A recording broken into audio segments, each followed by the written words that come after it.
I saw a silhouette like walk behind these two from here, and he just kind of went straight over this way. My name's Liz Rivera. I'm the Gem State Medium. This is probably one of the busiest buildings I've seen downtown as far as paranormal people walking around and doing their own thing. I mean, it's just a lot. And that's what Harris Publishing is. So there's that residual of people coming and going from when it was a hotel, the publishing company.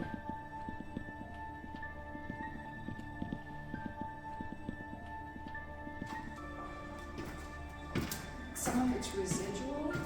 I think the people who live here are going to find a lot, or going to see a lot, because I think they're going to come and go just like they used to.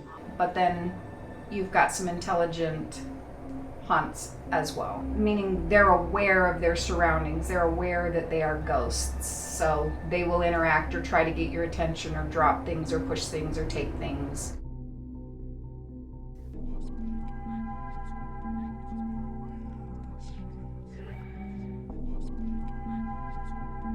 And I'll come down, I'll be like, I can't find it. And Mandy will come and look downstairs and we'll look for something that we know we have. Mm-hmm. And we've come down here before and like that item will be pulled forward on the shelf or will have fallen off the shelf. I would come downstairs to get stock items, and the gate I would leave open because you'd be carrying up a bunch of items. I would never ever close the gate behind me. And when I came back up being full of items, the store was closed. The gate was closed, but I never heard it close, and I know I didn't close it because when you're alone, you can't open the gate while you're carrying items. And so we've been blaming it on the weedy ghost, who's very friendly and loves when people are in the store. But we've also had other employees that we've talked about before that have had items fall off the shelves, doors locked behind them. When I came down the stairs, I saw just something about that high go by. I also kept feeling like my neck was hurting, and a female presence. I don't know if anybody did something to themselves maybe down here, or a female. So I thought I'd go see if I could maybe understand better what happened to her. So when I went back there and I put my hand on the wall, that's when I saw the little boy, and he was like peeking out like, why are you back here? Just kind of looking. It's a great place to be if you want to learn a little bit more about the supernatural, because we've got a friendly one here. And it made my stomach sick and not feel well and get a headache and some of that just being in the basement. And so I just choose not to. Even if I were to go in there, I don't know who I'm talking to. It's not the original people who were there or may have passed away there. It's something, you've got things that were probably let in.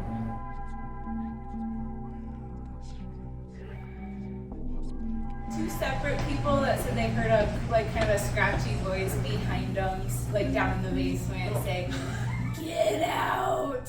I was actually giving people a tour down here, and this door was cracked open, kind of just like that, and I was like, he was like you, and I was talking to him like that, and he looked over behind me. He's like, "Oh hey!" And then I was like, turned and I'm like, "What are you talking to?" And he's like, "There was a guy that was standing there looking at me." And to get those growls and things, he said that they had sent some of the recordings they had gotten down there to a paranormal investigation team in Pocatello. They stopped talking to him. They didn't want anything to do with it either.